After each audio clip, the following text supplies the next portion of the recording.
Hi, welcome sa ikaapat na daily devotions natin for this week. At ang passage natin ay Acts 8 verses 36 to 38. So basahin po natin. As they traveled along the road, they came to some water, and the eunuch said, "Look, here is water. What can stand in the way of my being baptized?"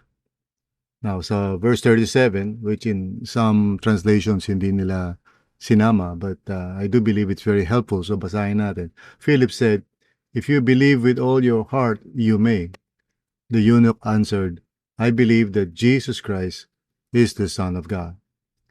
So continuing on, sabi, and he gave orders to stop the chariot. Then both Philip and the eunuch went down into the water, and Philip baptized him. So tayo po ay manalangin. Lord, maraming salamat po, dear God, and thank you, Lord, na by your grace, you are equipping us to be effective, Panginoon, in sharing our faith with others.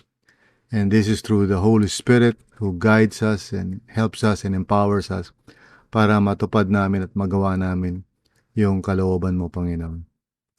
So once again, Lord, dito sa ikaapat na devotions for this week, samahan niyo po kami at gabayan. Tulungan niyo kami na maunawaan namin ang inyong salita so that we may be able to obey it, Lord God. In Jesus' name, amen and amen. So the title of our devotions for today ay Leading to Genuine Conversion. So napakahalaga, no, na yung mga tao ay hindi lang natin ituro kay Jesus, kundi tulungan natin sila na talagang magkaroon ng genuine na conversion and faith in Jesus as their Lord and Savior, no?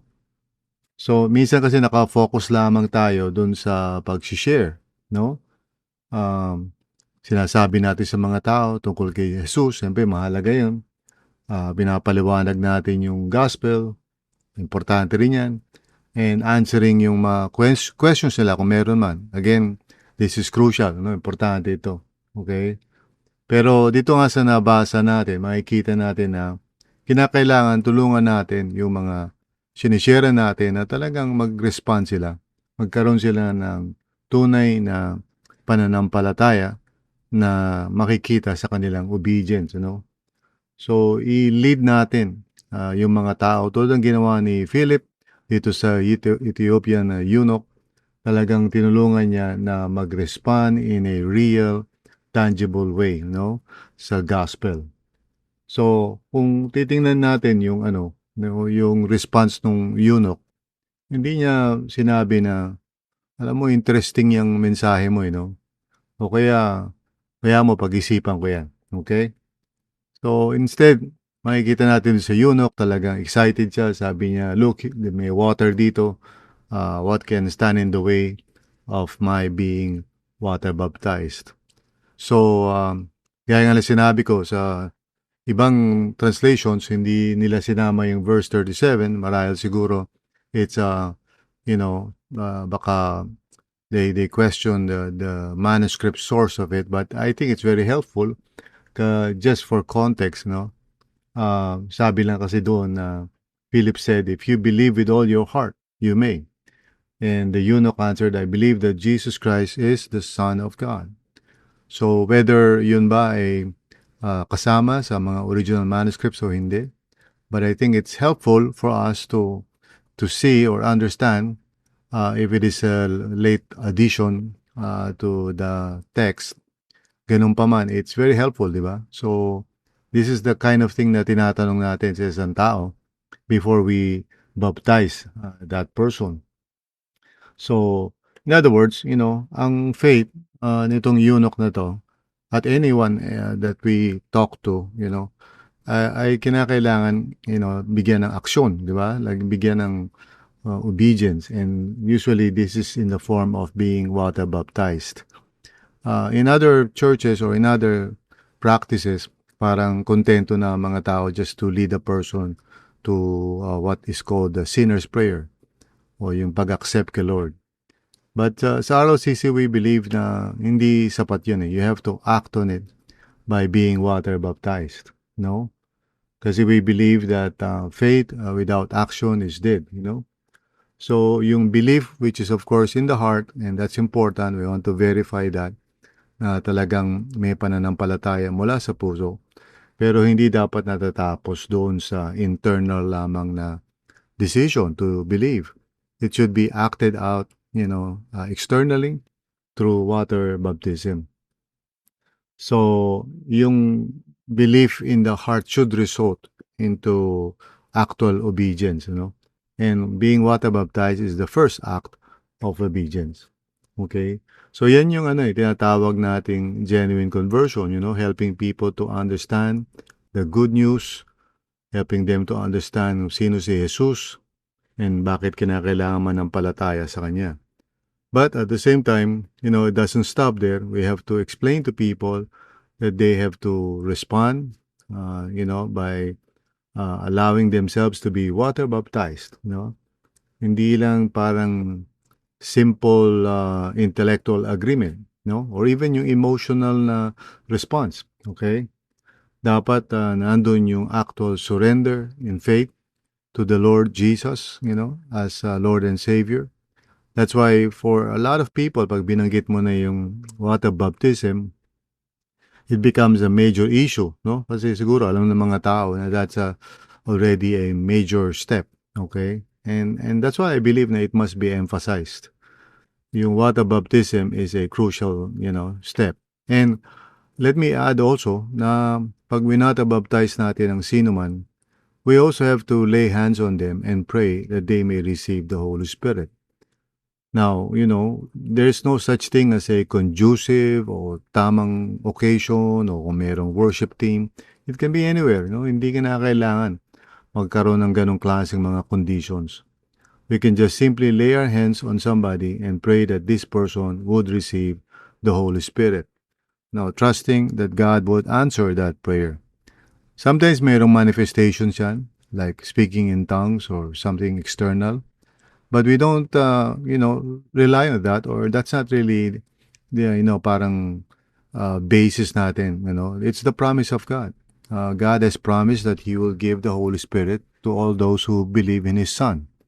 So we pray simply, trusting God, and believe that God would honor our prayer and give the person the gift of the Holy Spirit.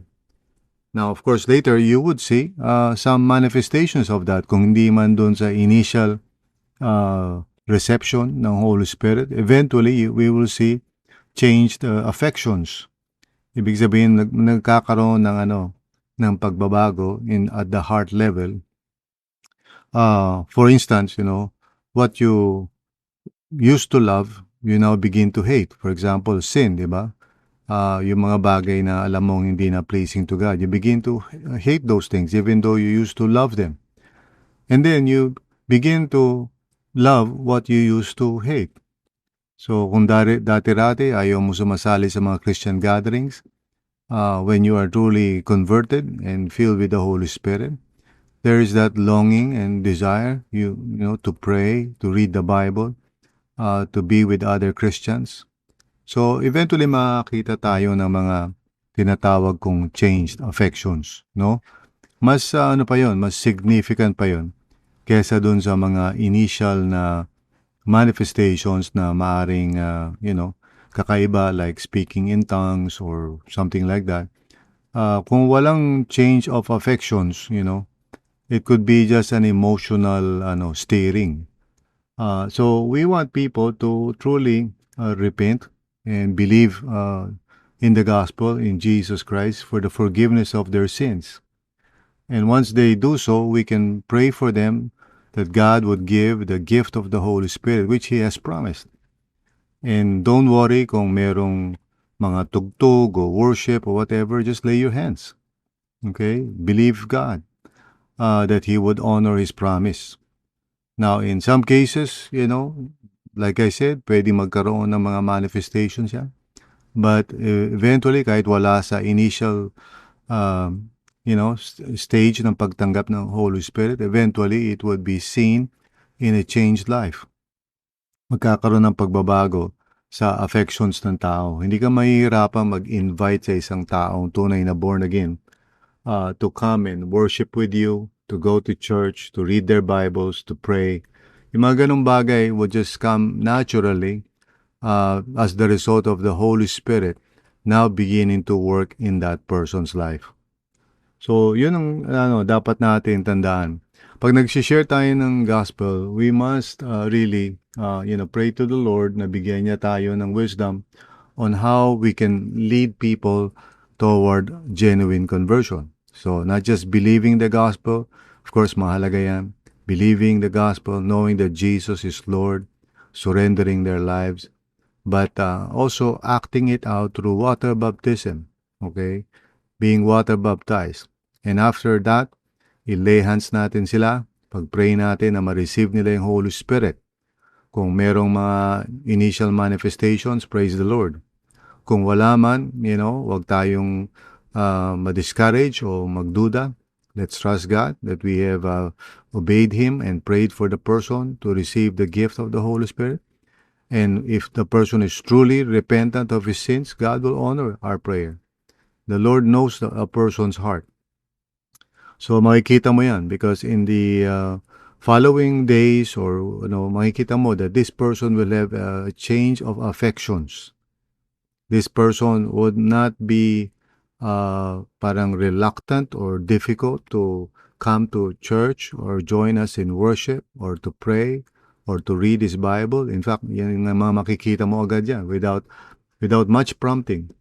They would love to read their Bibles now, and pray to the Lord. These are, the initial signs of life, proof of life, sa isang tao. And I hope and pray na tulungan natin yung mga tao sa ganitong proseso. Of course, mahalaga that we bring them to the church, we bring them to a community kung saan they can be part of a group where they can be nurtured in their faith, So, purihin ang Panginoon. This is what we need to do. We need to not just, share the gospel so that people would intellectually agree to it, but rather we want them to really pursue yung genuine conversion by being water baptized, receiving the Holy Spirit, and joining a community of faith, bilang umpisa ng kanilang buhay sa Panginoon. Amen? So tayo po ay manalangin. Lord, maraming salamat nga po, Panginoon, sa biyaya mo for giving us the grace to really help people come to the knowledge of God. And tulungan nyo nga po kami, Lord, that we would persevere, that we would not just simply be content with an intellectual assent or even, just a prayer, but really for people to respond bodily by surrendering themselves to the Lord and being identified with Jesus through water baptism. And bigyan mo rin kami ng faith, Lord, to pray for people, to lay hands on people, to receive the Holy Spirit. At huwag kami magkaroon ng pagdududa whether merong manifestation or wala. For you are faithful to all your promises, O Lord. You will fulfill your promise, as you said, in your word. And so we trust that. And we pray that we would really have good fruit, Panginoon. That we would really see people begin their Christian life. At alam po namin na hindi namin pwedeng ipilit ito, Panginoon. Tulungan niyo rin po kami, Lord God, to accept that there are times maybe that people may not be genuinely converted. So we put our hope and trust in you, O Lord God, na ikaw ang kumikilos sa buhay ng bawat isa. Maraming salamat, Panginoon. Thank you, Lord. It is in Jesus' name we pray. Amen and amen. So God bless you and thank you. We still have one more devotions tomorrow. So I hope that you will join me again tomorrow. So God bless you at ingat po kayo.